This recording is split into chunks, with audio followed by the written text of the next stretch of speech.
¿Qué tal, Martín? Fabiana, buen día. Buen Gracias día. por llamar. No, por favor, gracias a vos. ¿Pronuncié bien el apellido? ¿Es así? ¿Es Raer? Scherer, sí, Scherer. Bien, Ahí está. bien, lo simplificamos. Bueno, estoy en Buenos Aires, acá ajá, a los pies de la Basílica de la Sí. Medalla Milagrosa, en Parque Chacabuco. Ajá. Así que si ustedes me escuchan bien, yo estoy escuchándolos perfecto. Nosotros también, te escuchamos perfecto. Bueno, buenísimo, entonces nos está acompañando La señal. la tecnología. Sí. Bueno, Lucas, a ver, se nos fue el primer papa argentino latinoamericano, papa Sí. disruptivo, si podemos mencionarlo así, que propuso reformas que ningún otro papa anterior se había animado a hacer, o que quizás había tenido la intención de hacerlo. Para algunos quedó a mitad de camino, pero para otros lo que hizo ya fue significativo, ¿no? Esto de revitalizar la iglesia. Sí, mira, es como muy pronto para darte una precisión cerrada. Es muy pronto porque fallecí el lunes a la madrugada. Yo había escrito, trabajo para el portal de c5n.com, Ajá. portal del canal. Sí. Y ahí conté en un artículo que fue el sábado, el bonus track de Francisco. Una especie de como que Dios le había dado un tiempito más, ¿no? Es como que eso lo sentimos todos cuando salió del policlínico, después de enterarnos de que estuvo 2 veces a punto de fallecer. Sí. Bueno, yo en septiembre del año pasado lo vi personalmente en Roma y claro, uno ve las imágenes de cuando llegó de Francisco, lo ve tan joven y ya tenía 76 años, Claro, sí. pero parecía muy joven comparado a cómo lo vimos los últimos días. Y el domingo de resurrección, que fue este domingo, hace nada, estamos a miércoles. Es verdad. O sea, estamos hablando de muy poco tiempo. A veces los medios, nosotros estamos muy acelerados, la vida es muy acelerada, pero estamos hablando de que fue hace menos de 4 días que lo vimos en la Plaza San Pedro, con su voz muy gastada, así, teniendo que leer un mensaje impresionante, el mensaje que dio, que para mí ahí está el testamento, este mensaje que se llama la bendición a la ciudad de Roma y al mundo, que es Urbi et Orbi, Sí. donde pone los temas centrales de su papá, y después verlo recorrer la Plaza San Pedro, fue increíble, Martín, verlo a él, Sí. no sé, había más de 40.000 personas, fue hasta lo último recorriendo y con todo su esfuerzo rezando a los bebés, recibiendo, sintiendo el grito del pueblo, del santo pueblo fiel de Dios, como él le gusta decir o le gustaba decir, Sí. y le agradeció a su jefe de enfermería de que lo llevó ahí, fue como su despedida. Claro. Y para un día muy especial para nosotros los creyentes, que es el día de la resurrección. Por eso es como que estamos viviendo un sentimiento encontrado de aquellos que los conocimos cuando Jorge estaba en Argentina, en Buenos Aires, era nuestro cardenal y arzobispo en Buenos Aires. Es una pérdida física, pero es una presencia espiritual en el cielo. Y estamos con esos dos sentimientos, entre el luto de la pérdida física, de que no lo vamos a poder ir a abrazar, ya no van a estar sus rosarios, no sé, sus mensajes, su voz, su imagen todo el día. Sobre todo me pasa a mí, que es mi trabajo, ¿no? Lo sigo como ovejita descarriada al pastor. Y bueno, ahora lo seguiré estando en el cielo, entonces estamos entre ese proceso de luto y la alegría de que lo tenemos en el cielo, y eso es una garantía para el creyente. Claro. Porque Bergoglio subió al cielo con todas esas preocupaciones, toda esa escucha que hizo del pueblo del mundo. Es un papa que tuvo más de 47 viajes a lugares que no había ido ningún papa. No es que el papa no vino a la Argentina y solo nos preocupa o nos molesta o nos enojamos con eso, sino también tenemos que ver la otra, que fue a lugares que nunca fue un papa. Fue a Mongolia. Mongolia hay muy pocos cristianos, pero fue a levantar la fuerza de la fe y del vínculo con otras religiones, a los pies de China, que China es hoy el país más poblado del mundo y que está del otro lado, que está en el Asia, y que muchas veces el cristianismo hoy en día es perseguido allí. No es tan fácil celebrar misa como pasa en Tucumán o acá en Buenos Aires. Claro, en muchos países el cristianismo es perseguido, y bueno, Francisco estuvo en esos países en guerra. Recuerdo el viaje a Irak, un país destruido por la guerra de potencia extranjera y guerra civil, y él daba sus oraciones arriba de escombros. Entonces nos vienen a hablar, no, el Papa no viene a Argentina por la grieta. ¿Ustedes se creen que el Papa va a caer en algo tan chiquito de asustarse o preocuparse de cuánto mide una encuesta? Esos son inventos chinos.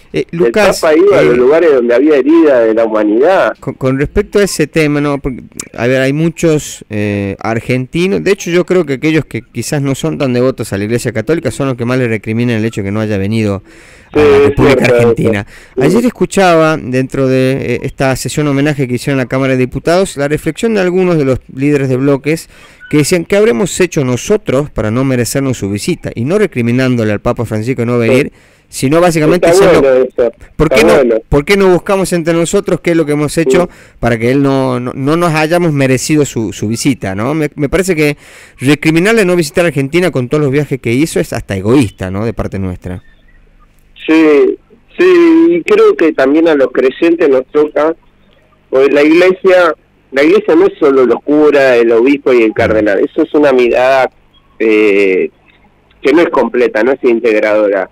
La iglesia somos todos los bautizados, todos los bautizados, esto es así, esto lo marcaba el Papa. Sí. El rol que hoy tienen los movimientos populares, los laicos, los jóvenes, las mujeres, toda esa iglesia, con todo eso construye la iglesia en la Argentina. Y creo que sí, ahí tenemos que hacer un mea culpa de que no estuvimos a la altura del legado del magisterio de Francisco. Ahora tenemos la oportunidad de que desde el cielo nosotros levantar esas banderas, ese magisterio, esa figura, porque hay que seguir luchando por la paz, y él lo dijo, se lucha por la paz, porque Argentina es ejemplo de diálogo ecuménico, y somos ejemplo para el mundo. Claro. Y tenemos que ser ejemplo para más cosas. Lucas, ¿qué anécdota tenés del Papa Francisco? Porque hoy por hoy se están viendo y escuchando muchas anécdotas. Por ejemplo, que salió de su habitación y estaba el guardia en la puerta y había pasado toda la noche, y él se sorprendió diciendo, ¿qué te quedaste toda la noche? Le acercó una silla, le convidó un sándwich. ¿Qué anécdotas de ese tipo que tenés del Papa? Mira, son varias, tanto como cuando estaba en el arzobispado acá frente a Plaza de Mayo, como en Roma, en Vaticano. Sí. Una de las más fuertes, muy linda, obviamente que me queda para la familia, es que él bautizó a mi hija y a su hermana el 8 de agosto de 2015 en la capilla donde ayer lo estaban velando. Entonces fue un impacto para mí. Claro. Esa misma capilla donde tuvimos la celebración del bautismo, donde él me pidió, él se enteró con un amigo en común que iba a ser padre, y él mandó una carta diciendo el 8 de agosto la voy a bautizar. Mira, y al Papa no se le dice que no. Claro. Y sin tener mucha plata, pidiendo prestado, tuvimos que dormir en un convento, hermoso ese convento, y esas monjas hoy las siento como parte de mi familia, porque ella la vieron a mi hija, a su hermana de chiquitas, y estaban conmocionadas de que el Papa, ellas eran parte de ese bautismo. Claro. Y ayer dando un reportaje con la RAI, una corresponsal de la televisión italiana acá en Buenos Aires, me decía, Lucas, tenés dimensión de que quizás tus hijas son las únicas que recibieron el bautismo del Papa, las únicas argentinas. Y no caí en la cuenta, porque, no sé, viste, la vida diaria nos lleva... Yo soy un trabajador, escribo, soy periodista, sigo al Papa, estoy muy metido con la fe católica, mucho más que cuando lo conocí a él. Él me llevó a profundizar mi fe. Y creo que le pasó a muchos de los que se acercaron a Jorge Mario. Así que una anécdota es el bautismo de las chicas en esa capilla, que es la capilla Santa Marta, la capilla que hizo Juan Pablo II allí dentro del Vaticano. Esa como una muy fuerte, ¿no? Claro. Y después hubo muchos encuentros con él, hasta, bueno, un domingo almorzamos en Santa Marta ahí con él vestido todo de blanco. Claro.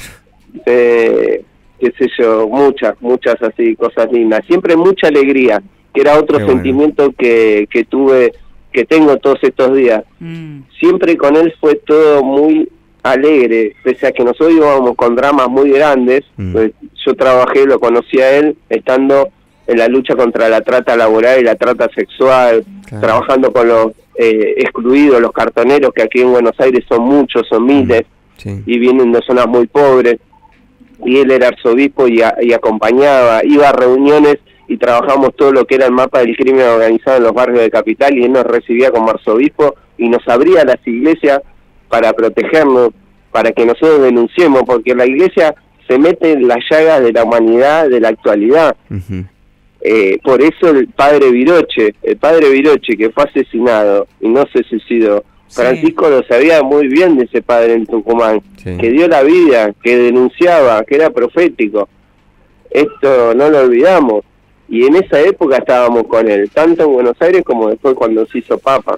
Claro. Lucas, te queremos agradecer que te hayas tomado unos minutos para hablar con nosotros. Muchas gracias por el recuerdo, obviamente, de esa experiencia que tuviste con Bergoglio y con Francisco. Muy amable por haber hablado con nosotros. Gracias a ustedes por ocuparse del tema. Gracias. No, por favor, Gracias. que tenga un buen día. Hablábamos con Lucas Scherer, periodista especializado en fe y política.